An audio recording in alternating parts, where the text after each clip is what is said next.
Children, আমরা এবারে শিখব ক থেকে যে চন্দ্রবিন্দু চাঁদ পর্যন্ত বর্ণযোগে যে শব্দগুলো সেগুলো জানবো।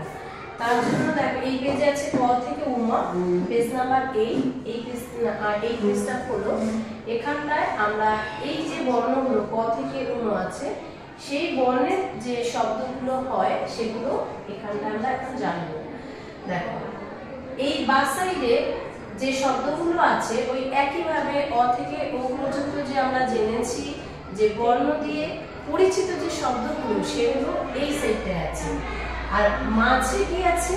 মাঝে আমাদের রয়েছে দুই বর্ণযোগে শব্দ, মানে এই বর্ণগুলো প্রথমে থাকবে, তার সাথে অন্য কোনো বর্ণ বসিয়ে শব্দ হবে, সেগুলো কিন্তু এই মাঝে রয়েছে।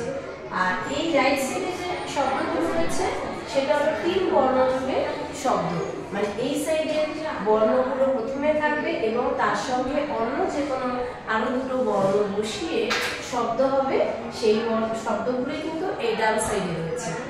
এবার আমি একটু পড়ে নিচ্ছি, তোমরা দেখো। ক দিয়ে কি কি হয়?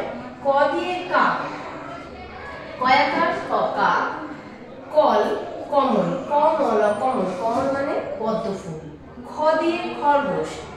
এবার এই সাইডে যে শব্দগুলো আমরা পরিচিত বলি, এখানে কিন্তু কোনো সিস্টেমেটিক ভাবে নেই যে এটা দেখো দুবর্ণ আছে, এখানে চার বর্ণ আছে, এখানে তিন বর্ণ আছে, এখানে দুবর্ণ।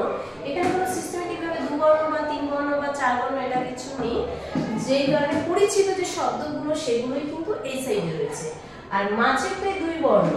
এবার খ দিয়ে খরগোশ, খ বৈষ্ণব খড়, খ গ বৈষ্ণব খবর।